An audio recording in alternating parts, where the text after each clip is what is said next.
This show is not suitable for all audiences. Listener discretion is advised. But never the light of the room, though. Never the light of the room. Did you give your first check to the church? You can kiss my ass. I can give him the first fart of the year. Okay, wait. I gotta make sure whatever I just bought. I don't even remember. Oh God! I really don't remember, but it's there. What happened to being financially responsible? We gonna die one day, okay?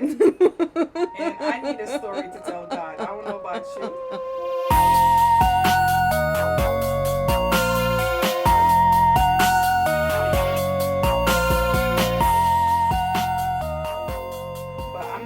Up there bored. Like I'm gonna tell him about the our TikTok store, all of that. You don't think he sees it? I know, but he or she. The fact that I lived it.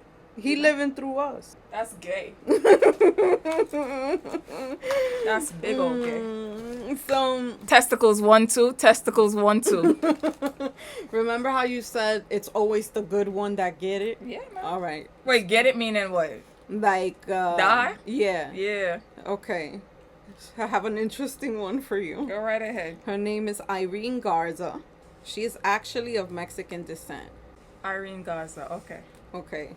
Why do you say her name like that? Irene Garza, because I'm thinking Palestine and stuff like that. That's why. No, but this one is Garza. Oh, Garza. Okay. Yeah.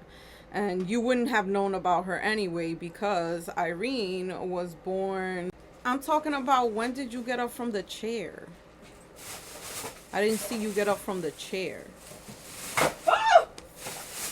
Look at you. Is your bubble gut still bubbling? Oh, damn. So Irene Garza was born November 15, 1934, which makes her a... Sag. No. Scorpio. I know, yes. Because I'm a Sag. She was born in McAllen. Sag do it better. I don't know what we do it, but we do it.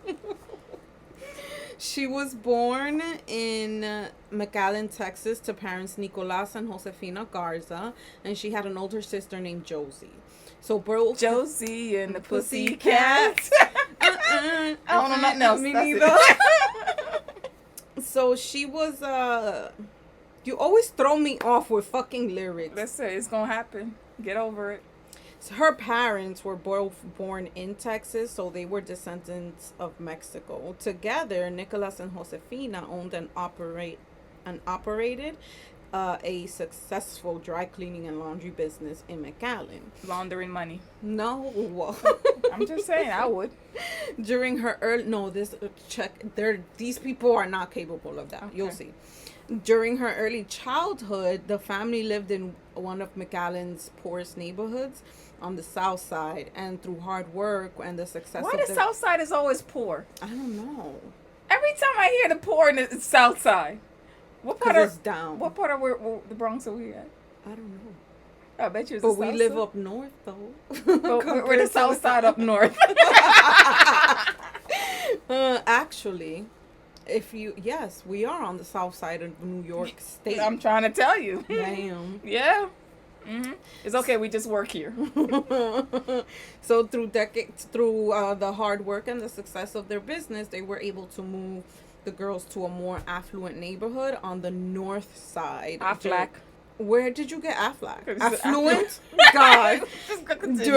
During Irene's teenage years, right? So church was life. Period. Her parents raised Irene and her sister with a strict emphasis on Catholic tradition. They attended mass daily and had weekly confessions. Like, how much can you sin in a week? What are you confessing to? I ate an extra helping of spaghetti when I was already 4. Aren't those the one that touched the little boys? What, the priests? Yeah. Yes, they do. So why did they just bypass that and just still continue with the religion? This is in 1934. Yeah, they were doing... Well, nobody got caught yet. Okay. Exactly. Okay. So, alongside Faith, her parents... Poor little boys. Probably a lot of them they couldn't say anything. I mean, going back, yeah, probably hundreds of thousands. Alongside Faith, her parents heavily stressed the importance of education. So, once they moved to a better neighborhood, she was able to attend McAllen High School, where she excelled academically, and she made history by becoming the first Latina to perform as a twirler head drum majorette. That's why she's dead. She that's she the led reason the why band, she dead. and she twirled that baton. I'm telling thing. you. I could never. I can twirl that ass in a circle. So Miss Thang, she was the head drum majorette, and this was in 1952. So this was a huge deal because South Texas was heavily segregated at the time, both socially and culturally. Martin Luther King didn't do the speech yet. What year did he do this speech? I'm gonna say 1960 something, or maybe 1950 something. I don't know. I just know I wasn't there. Before Irene, the position of head drum majorette was held exclusively for white Anglo students. Remember what I told you Anglo meant? No. No? I don't think you ever told me. I did. Okay, I did tell you. Anglo means of British descent. So the position of head drum, head down, head drum. Head down, ass up. That's the way we like to. Head drum majorette was held exclusively for white Anglo students. Her beauty, athletic skills, and her natural grace and poise won over the school faculty and student body. And that leadership role became like a powerful symbol of progress and an intense sense of pride for the Hispanic community. Like, this was big at the time, you know? So it was around this time that she had started dating her high school sweetheart, Arturo Tito Torres. And they attended senior prom together and kept dating after high school before deciding to go their separate ways. And Torres went off to law school. Irene attended Pan American College, which is now known as the University of Texas in Rio Grande Valley in Edinburgh, Texas. She completed her studies and graduated in 1956 with a Bachelor of Arts degree in education. She was the first person in her immediate family to earn a college degree. While attending college, she was a member of the Bronx Twirlers. So, like, yep, my hand-eye coordination could never, girl. She was also a member of Solideo Club, which is a campus religious organization. Girl, I thought that was the perfume company. No. But In anyway, 1954, 2 years before earning her bachelor's, her college peers elected her as the Pan American College homecoming queen. I didn't even know you had homecoming in college. Yeah, that's the only time you have homecoming. No, homecoming is high school. That's prom. No, you also have homecoming. Well, either way, she's dead. I thought you were going to say either way she won. Like, that would have been a little more positive. Immediately after There's no good ending to this. Immediately after graduating from college, she lands a job at as a second grade school teacher at Thig Pen Elementary School. Thick pen? No, Thig. Oh, thick. Thig. Oh, okay. Thig Pen Elementary School. Pig pen. The school was located on the south side of McAllen and was predominantly low income and Hispanic. And this woman was so full of love and light that school records say she regularly used her own salary to purchase shoes, clothing, and school supplies for her underprivileged students. Ay, Dios mijo. In a letter that she wrote to a friend, she describes being a teacher as fulfilling. That's beautiful. That's beautiful. But like I said, there's not a good ending. Continue. In 1958, Irene hits yet another historical milestone. My mother was 3 years old. Whose? My mother, 1958. Oh, yeah? Yeah. I don't know what year my mom was born. It's a damn shame. Irene hits yet another historic milestone by being the first Latina to win Miss All South Texas Sweetheart Pageant, which has previously been won exclusively by white Anglo contestants. Did any of them die? Or did I'm sure tradition started with her? No. Never mind. Don't even look that up. So at this time, we're in 1960. Irene's older sister Josie had already moved, because she married and started her own family. So now it's just Irene, mom, and dad. And a normal weekday for Irene followed a strict, highly disciplined routine centered around her school, her family, and her Catholic faith. So she will wake up early every weekday in the morning to attend morning mass at Sacred Heart Catholic Church. She ate breakfast with her family before driving to work. She would drive to work, which her schedule was 8 a.m. to 3:30 p.m. And after the final bell, she would stay late to grade papers, organize the classroom supplies, and secretly distribute clothing or shoes that she had bought for her low-income students. So she had a routine. So And whoever is watching her could see that she had a routine. Well, if you're being watched, yeah. After that, she would drive to her family's laundry business to help them, and then she would have dinner with them at her parents' home. Like, how many hours in the day? I was gonna ask you that. That doesn't sound like 24 hours. But listen. That doesn't sound like 24 hours at all. Hold on. She was an active member of the Legion of Mary, which is a Catholic organization. So she dedicated several evenings a week to church meetings, visiting the sick, or praying the rosary. At what time did these things happen? My thing is, if you do all of that just to be closer to God, you might as well yourself. You know, like you doing all of this to just, mind you, he left you here to live your life. Look, on her free nights, okay, what free nights? I don't know. But On her guess, free Bible nights, no. She listened to music, wrote letters to her friends, or went on casual dates. She maintained a strict 10 p.m. curfew set by her parents. This woman was 25, paying taxes, and she still had a curfew, and she actually... She's militant. She abided by it. So, surprisingly, though, Miss Sweetheart did have a life outside of school and family and church. I like how. In a letter... Probably a little 15 minutes here and there. Jeez. In a letter postmarked April 9th, 1960, she mentioned to an old friend that she was cautiously entering the dating scene. I thought she had a man. Oh, no, the sister had a man. The sister got married, yeah. So she said she was seeing two different men. One was an Anglo boy who wasn't very handsome but was deeply religious, which was above any other quality to her. And she wouldn't give clues to the name of the other one, but she had said like that she double dated recently. She also confided to her friend that she still had feelings for her high school sweetheart, Taurus. Yeah. She's sinning. And after they had split, he had still sent her cards and a box of candy for Valentine's Day. So she said, quote, "I can't lie. I think of him often and I wonder if I'll ever get over him," end quote. So in that same letter, though super eerie, she stated that she was no longer scared of death because of her daily attendance at Mass and communion. And y'all need to stop calling death Lord Jesus is a fire.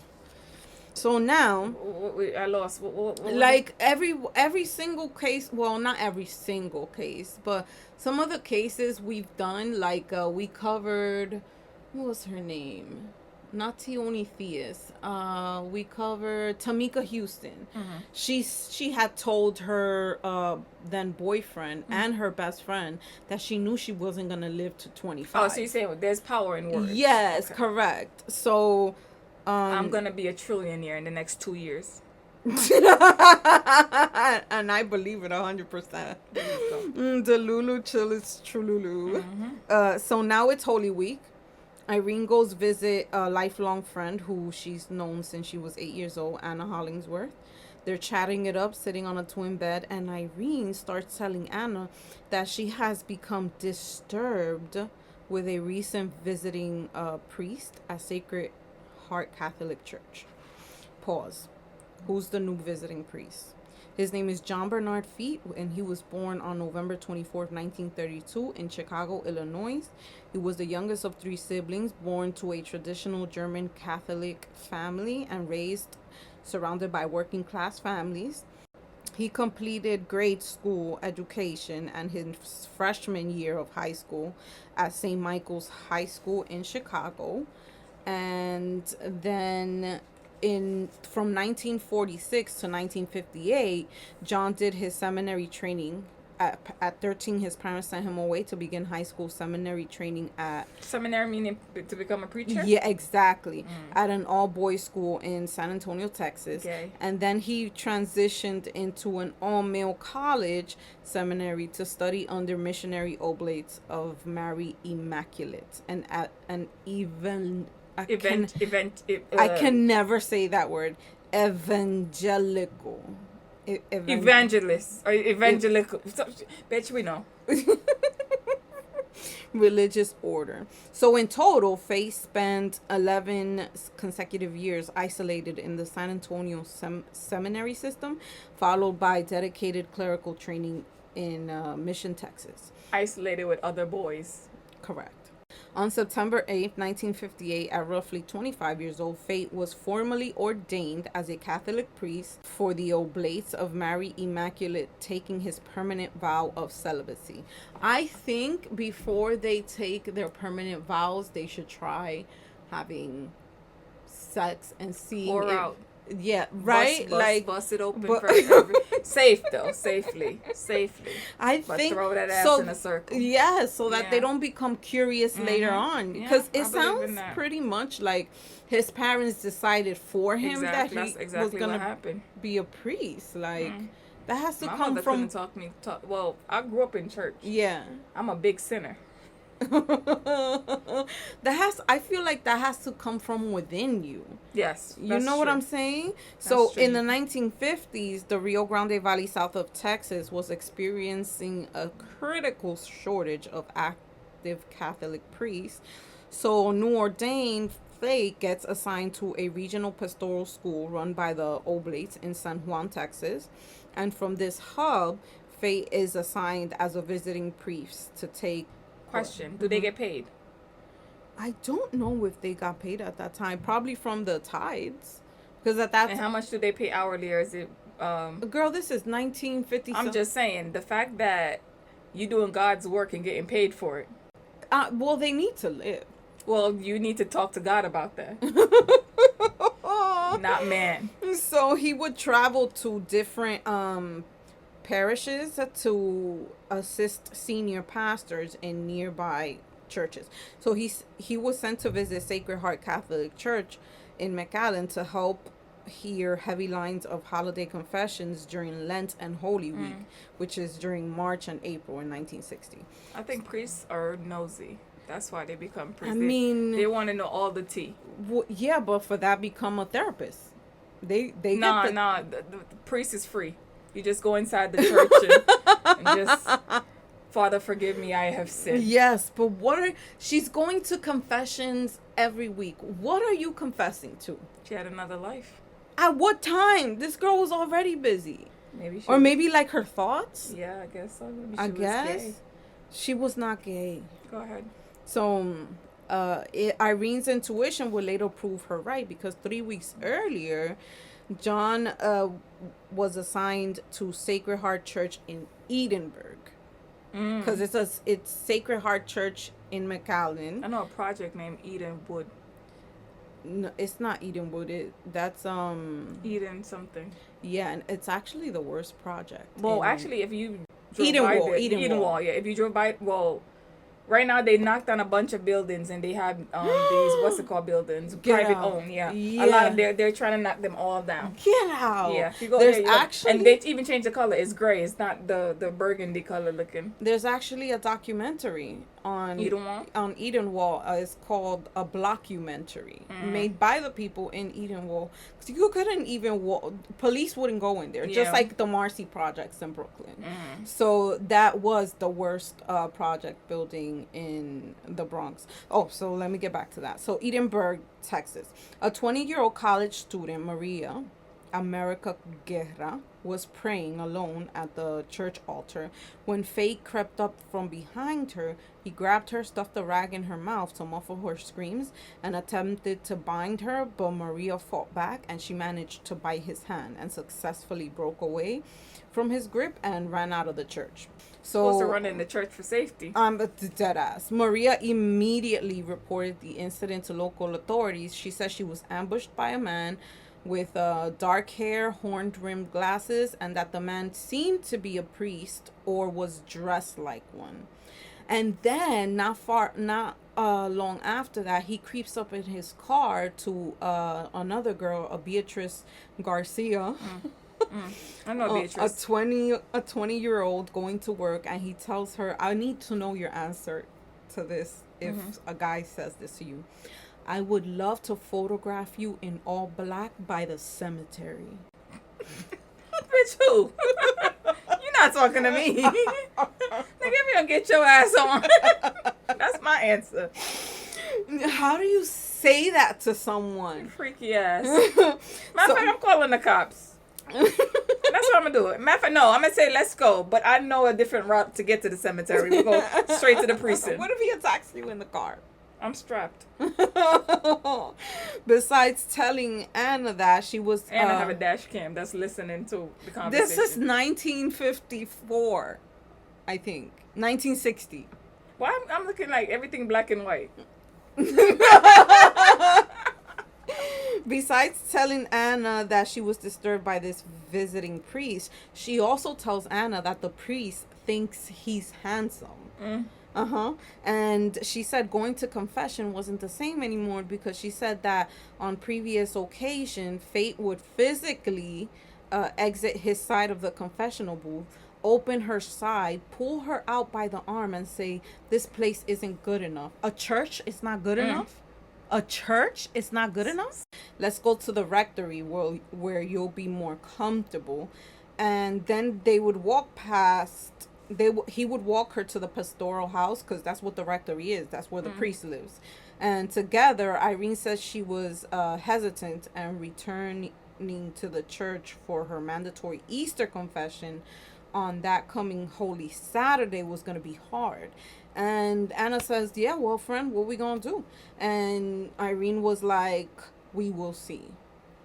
So Holy Saturday is here, April 16, 1960. Irene called her best friend, Maria Alicia Solello, about going to a movie, but said she wanted to go to confession first.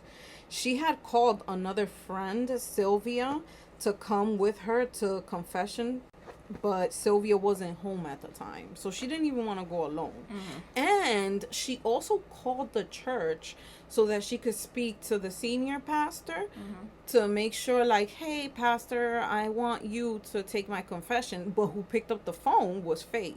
And she asked for the senior pastor, and he had told her that he was already taking confessions inside the church. The lines were too long and he couldn't get him on the phone. There's a bunch of sinners, huh? I'm telling you. I mean, it was deeply Catholic back in the day, so I get it. So she gets to the church, and Faye is the one who has to hear her confession, right?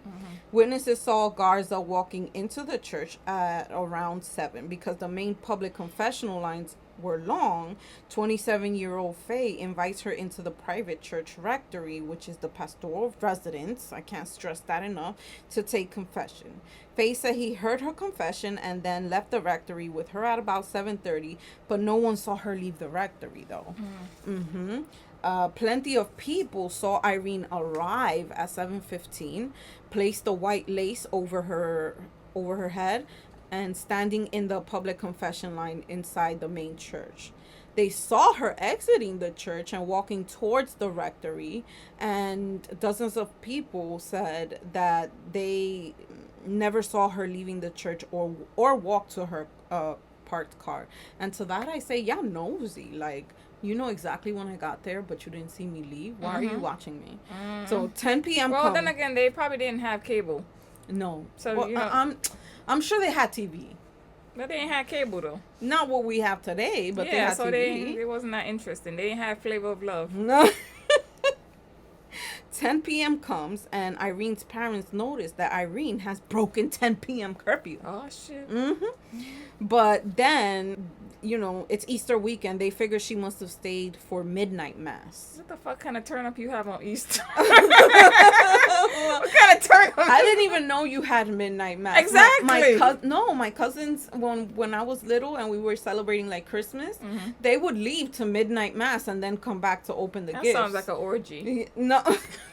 I don't care what you say. No. This don't make no sense to me. No. So that's the after party for Easter. When 2 a.m. came around, though, 2 a.m. they were getting in? No, the parents start worrying because Irene is still not home. Oh, okay. So at the same time, the priests are having coffee around 1 a.m. and John, trying to get ahead of everything, right? Because he thinks he's super smart.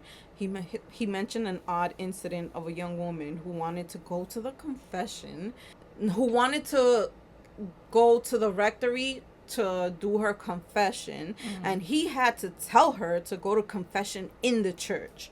Weird girl, right? Like, that was super weird. Yeah, everyone's like side-eyeing, like, why are you telling us this? But so when Irene had not returned, what her family assumes is from midnight mass, they set out to search at 2:30 a.m. They find her car 2 blocks away from the church. At 3 a.m., her father goes and reports to McAllen Police Department that his daughter's missing. And as soon as day breaks, McAllen PD, Irene's family, along with volunteers, people from Sacred Heart Catholic Church, they go and they start searching because she's very loved, and everyone knows her. She's the pride and joy of the community. Oh my God, someone so precious is missing. We're gonna help. So on Monday, the 18th, 1960, 2 days after her disappearance, a pedestrian discovered her high-heeled shoes discarded at the side of a road by a local farm. And then shortly after, a passerby discovers a patent leather purse and part of her white lace veil. So the search party moves over to where those items were found. This was in Rio Grande Valley, and for the following days, they just focused on that part.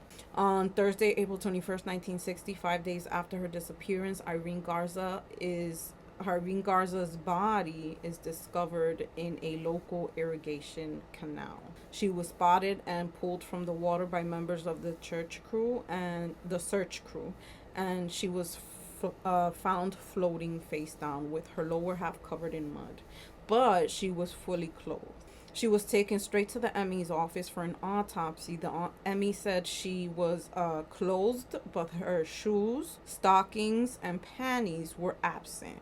She was already partially decomposed, but still recognizable. The skin around both her eyes were red and swollen, and the scalp over the interior right was edematous.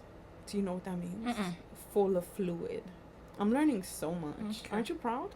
I know edema. Well, yeah, that's where the word comes from. Okay. And her tongue protruded from.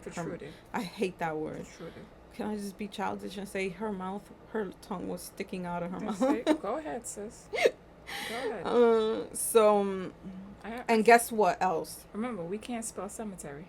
And I'm still gonna say cemetery. Like, I don't care. Go ahead. So she had been hit in the head and knocked into a coma. And the saddest part, she was raped. She was a virgin until she was raped. Yeah. Was it before or after she died? She was raped. They believe that he knocked her out first, and then raped her. Yeah. Because she was, I don't know how they're able to figure out, but she said, the ME said that she was in a coma while she was being raped. Until she was a virgin until she was murdered and assaulted. And then she was either suffocated with a rag or a plastic bag. The body spent enough time in the canal to wash away any hair, blood, or semen away. So they couldn't even collect those. The Friday after Easter, police went to deliver the news that no parent wants to hear. Irene's body has been found, and she has been beaten and raped. And they said that her mom, Josefina, she cried out a cry that no one will ever forget. I feel like those cries are very animalistic. Wait. Why you say animalistic? Like they come. It's hard to explain because I've heard it from my mom. Like the day that my brother died, it's. Is it like, oh my god? No, it's just it's barbaric. The only word I can come up with is animalistic. Okay. It's so. Is something you can't mimic? No, it's something exactly. You're right there. Fun fact: in the 48-hour episode called "Sins of the Father," if not mimic, replicate. Right. Yes. You can't replicate that cry. Yeah. In the 48-hour episode, Sins of the Father, it was made clear that in 1960, the church had the power to prevent a suspect from being arrested. So 6 days after Irene's body was discovered, McAllen police decided to drain the irrigation canal April 27th, 1960. And once the water level dropped, detectives uncovered a light green Eastman Kodak slid photo viewer a few feet from where Irene's body was recovered. They also discovered heavy metallic church candle holders that matched inventory missing from Sacred Heart Catholic Church. The police made no effort to match them to the wounds of Irene's or head. anybody could be a suspect, right? From the church or whatever. Johnny Boy sent a letter, they weren't even. He basically put the eyes on himself because he writes a letter out of nowhere telling police that the Kodak slide viewer was his, but that it was stolen from the church. And he even tells them trying where to get he ahead bought of it, but yeah. But so nobody acts. That's exactly. when you volunteer information. That's when you're guilty. Yes, dead ass. So on April 21st, 1960, police learned about the criminal complaint about Fate in Edinburgh. They sent him to do a polygraph, and they asked him about the scratches on his hand. And he says that Irene's confession angered him so much that it made him sweat. And since he was sweaty so much, he needed a change of clothes, so he drove to the San Juan Center, but it was locked, so he had to climb a tree to get through the second floor window. Jesus Christ. He said that the person who committed the murder confessed to him, and the man upstairs says, I can't tell. Okay, that's when they changed that rule, because now you have to say something if somebody confessed a murder. For real? Yeah, now you have to. But you don't answer to the police. You answer to the big man. Yeah, but if they come to you and said, I killed somebody, you got to go to the police as the as the priest or whatever. Yeah. I didn't know that. Yeah, now you have to because of shit like this. So they got nothing. The police got nothing. But they go interview him again about the scratches on his hand. Wait, you say he did a polygraph? He did a polygraph. And he passed it? It was inconclusive. Okay. So he did they photographed him this time and asked him again about the scratches. And he said that, an elephant did it. At around 9:50, he noticed that a screw had fallen out of his eyeglasses. And and that it has happened to me twice. And he told Father Birch that he was going to go get his other glasses from San Juan Center, and it was locked, and that he scraped his hand when he climbed a wall to the second floor window. And in my mind, sir, you don't see confessions, you hear them. You don't need to replace your glasses right now. Like, you don't see the line of people, of sinners. You need to sit there and listen. Well, he didn't see the line because he didn't have his glasses. Bitch. I should have been the lawyer. So after Easter, Faye was attending a class in Edinburgh, and he was sitting next to a man, Garcia. Garcia had just heard the news of Irene's death, and he noticed that Faye had obvious scratches on his hand. U.S. Border Patrol agent Harry Cecil questioned Faye about the murder for 12 hours. Faye simply told Cecil, "You will never convict me of anything." Isn't that is a confession? Cecil went to the church to take a look at the a parish car, and it was washed inside and out because there was blood on the seat. Things are getting too hot. So what happens? They send Faye to study at Loyola University in Chicago. He claimed to have had suffered a nervous breakdown when President Kennedy was assassinated in November of 1963. Oh, wow. Okay. A lot was going on then. Yes. But in 61, though, he was indicted for the assault and attempted rape of Maria Guerra, the one that he attacked in the church. And the jury was deadlocked. And the judge had to declare a mistrial. So then they tried again in 1962. And to avoid a trial, he pled no contest to aggravated assault and was fined $500. And then later claimed that he had no idea what he pled guilty for. So you just pled guilty to plead guilty. You don't even know what you did. You fucking liar. From the beginning of time, people use religion to mask whatever they sick thoughts and shit. Like, so Irene's parents are like, women, like, what about justice for my daughter? And they go and confront Father O'Brien, who's not Faye's biggest fan, but he tells the Garzas that if Faye did anything, the punishment from the church would be greater than any sentence they can receive from a court. Like, what? It's because you don't have children, bitch. Like, the fuck? Faye heads to San Antonio headquarters where he has a confession with Father O'Brien. From there, in 1963, he goes to Utah Monastery and has a counseling session with monk Dale Tacknery, because they're trying to figure out, okay, let's make this guy a monk. And vow silence. Correct. In 1966, Faye joins servants of the Paraclete and Rose to be a superior at the facility Jemez Springs in New Mexico. Check this out. Where he supervises sexually abusive priests and decided when they would be placed back in contact with children. I told you can't rehabilitate a pervert or rapist or shit like that. You can't. Peep this. So this was a priest with a criminal record. Teaching other priests. That made decisions about priests accused of sexual misconduct. Only in America. One of the most notorious abuser was James Porter, right? Who raped boys and girls in Massachusetts. Oof. James arrived to Hemet Spring to be supervised by Faye, and Faye sent him to 4 different parishes.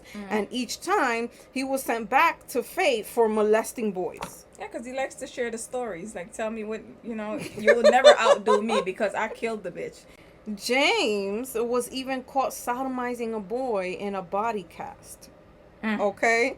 So Faye is put under probation. He seems innocent compared to that guy. And in December of 1971, he left priesthood, right? January 1972, Yemens is a married man to a Hispanic woman named Marianne. He has 3 children, and eventually he moves to Phoenix, Arizona. He joined his brother's church, St. Teresa, and worked there as a director of volunteers for Society of Vincent de Paul. He was a tireless advocate for the poor, and he retired in 2002, but continued to work for the poor. So he would feed the poor, clothe the poor, and touch the poor, rape the poor. I don't think so. I think so. So in 2002, 42 years after Irene's murder, remember the monk? He's now a former monk, Dale Trackerley. We'll call him Dale. And he contacts the McAllen police like, oh, hey, remember the murdered Hispanic virgin in 1960? Yeah. His murderer confessed to me in 1963, and his name is John Fate. So now I'm guessing the rules have changed, and then there's no limit to whenever, Je ne sais pas, but listen. 2004, Texas Rangers and McAllen PD. Norris, Texas Ranger. He died recently. Oh, God. Reopened the case, and they go question the former priest in Arizona. But County District Attorney at the time, Irene Garza, refuses to place the case under a grand jury, saying that the evidence is too weak to win, right? So in November 2014... Everything happened in November. He was born in November. A lot of things happened in November. Oh, man, wait till you hear the next case. November 2014, Ricardo Rodriguez campaigns for the district attorney and promises that if he wins, he will bring John Fay to justice. And don't you know that the motherfucker won? So February 9th, 2016... backed by a new jury indictment, 83-year-old Fate is arrested in his home in Scottsdale, Arizona, and is extradited back to Hidalgo County, Texas. Okay? He is 83. Yeah, give him the life. Give him every... This was Irene Garza. Oh, she's beautiful. She's gorgeous. Yeah, I know. And this is Fate. Yeah, he did it. He did it. He did it. He did it. So... November 29th, 2017, the murder trial begins and prosecutors present unsealed 1960 church cover-up letters, forensic autopsy report, and live testimony. And the ex-monk and Marcia Guerra, among others, are damning because it just it showed how much power the church had at the time. So during the trial, Prosecutor Garza, no relation to the family, shows evidence of a letter written from one church official to another, proof that the Catholic Church and the Catholic sheriff at the time, E.E. Vickers, conspired to undermine the Irene Garza investigation. And another smoking star witness is Darrell Davis. Back in 1962, he was a young TV reporter who had covered the Maria America Guerra in the courtroom. Fate is being tried in 2017. Talk about nostalgia, right? Davis says around the time he had several other reporters were summoned to an off-the-record meeting with Robert Lattimore, who was the district attorney at that time. Davis said Lattimore verbatim says, "We know that Father Fate killed Irene Garza, and the church knows he killed Irene Garza, so we have made some arrangements." Which is to send him to whatever, blah, blah, blah. Davis said in exchange for the plea in the Maria America Guerra case, Fate would not be prosecuted in the Irene Garza case, and that the church would send him away. They were told they were gonna send him to a monastery that houses troubled priests, and he's gonna be kept there for the rest of his life. Troubled priest. What the fuck? You can't make this shit up. Fate goes away and the case is buried, right? Okay, but it revealed that the same day Irene had died, Father John had a teenager in the confessional, and after he told her, "I need to talk to you after confession, so wait for me," she ran home. She's smart. Very smart. She's smart. After Irene's murder, he called a Tilly Sankless, and although he said no name, she knew it was John, and all he said was, "You're next, Tilly." This motherfucker was terrorizing everybody. I'm pretty sure he raped and did all of that to his kids and wife, and it swept on the... Yep. So remember when Faye had a confession with Father O'Brien? His confession was that he killed Irene. I told you, now if somebody confess like they killed somebody, the pastor, whoever, they have to go to the police. I mean, I think it could be because of this shit. And the star witness himself, the ex Monk Dale, says Fate to him that he was bothered and made anxious by a woman with high heels who walked on hardwood floors. Okay, so you have a kink. You don't have to fucking kill. You can't control yourself. He said he had a sexual compulsion to attack women from behind. I'm sorry, what? He said this in his 80s. In his when he got arrested, or back in the day. To the monk. Wow, okay. He confessed to the monk. Dale asked him why he wasn't in prison, and Faye says the church is behind me. And the fact that he wasn't touching little boys or anything gay, I think that's when they would have threw his ass. You know. Faye said He heard Irene's confession in the rectory, subdued her, and took part of her clothes off from the waist up, and then fondled her breasts. He put her in the rectory basement and returned to church to hear confessions. He went back to the rectory and moved her to an apartment that he maintained. The next day, Easter, he put her in a bag in the bathroom, and as he left, he heard her saying, "I can't breathe. I can't breathe." So she was still alive even after he had conked her out. So yeah, he had sex with her while she was alive then. When he returned later that day, she was dead. And he put her body in the car, patting her breast, telling her everything will be okay, and then dumped the body in the canal. So on December 7, 2017, after 57 years of evasion, a Texas jury found John Fay guilty of murder. And he died 2 years later in February of 2020 at the age of 87. When he was convicted, he had stage 3 kidney disease, bladder cancer, spinal stenosis, and diabetes.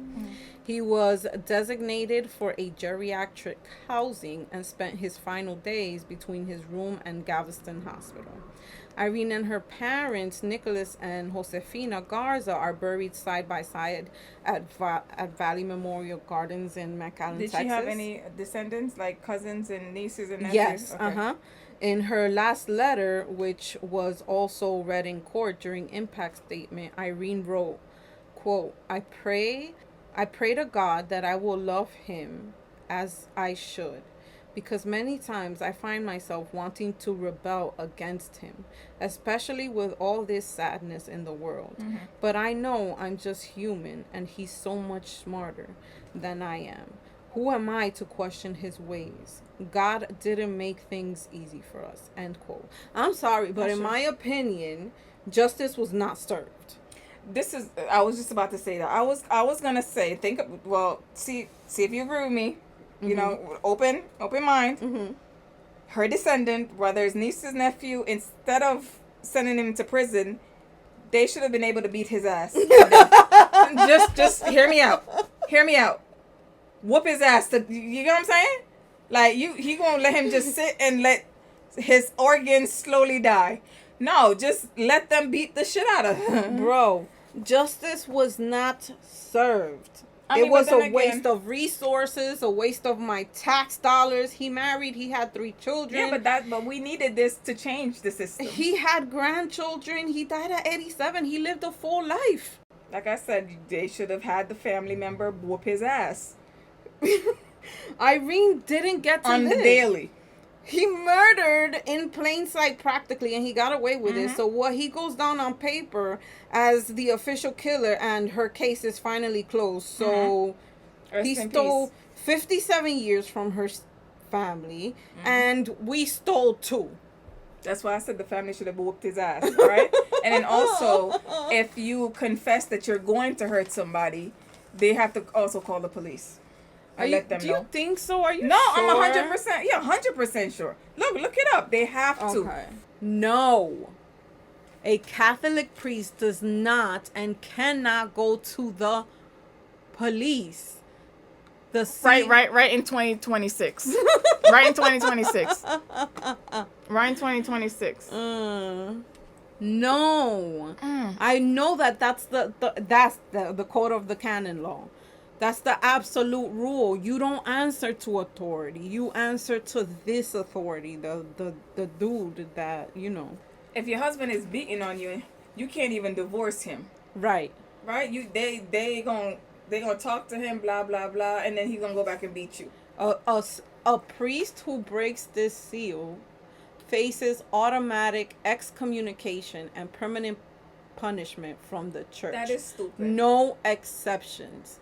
Even for a crime as grave as murder, the priest must keep total silence, choosing jail time or death before revealing a sin heard in confession. This code of, what is it called? Of canon. This should only abide in Jerusalem. Everywhere else is just sin. Only in Jerusalem. I feel like nobody's gonna kill nobody in Jerusalem. They already killed Jesus there, I think. I mean, it just should only be held up in Jerusalem. So you're telling me then I can go ahead, kill all I want, and then just Go to if my confession. conscience is killing me, I'm just gonna. Hey, I did another one today. Yeah, this one breast was 36G. You know, and I'll see you tomorrow. And also it's Bob Steffens. I want you to remember it's Bob Steffens. Like how can you? That shit don't make no sense. Yeah. None How whatsoever. can you do that to anybody? I'll be back tomorrow. Yeah. With a This new. time I touched a little girl, 6 years old. Oh my god. Exactly. Listen how sick that shit is. Murder people and then go confess. Bitch, I was talking about going to church. Oh no, girl. I used to go with my mama, and then I used to cry. Girl, I used to I never pour went. water in my mouth that Saturday night and spit it out in the bathroom, pretending I'm throwing up. So that was the pre-sickness for not going to church tomorrow. I did all of that. Then my mother said, "You know what? You're at the age where I'm not forcing you." And then I never went back. You know, I'm never gonna get over the fact that I was blasted for that cemetery comment. And kiss my black ass. You know what? I'm still gonna say cemetery. Go ahead, cemetery, bitch. We gonna open up our own Webster. Our own Merriam-Webster's dictionary. Who the fuck is Miriam? That's the name of the dictionary. See, you learn something new every day. It's Merriam-Webster. Who came up with dictionary? I don't think it matters. Teach me, baby. Turn around, you gotta greet me, baby. Lord.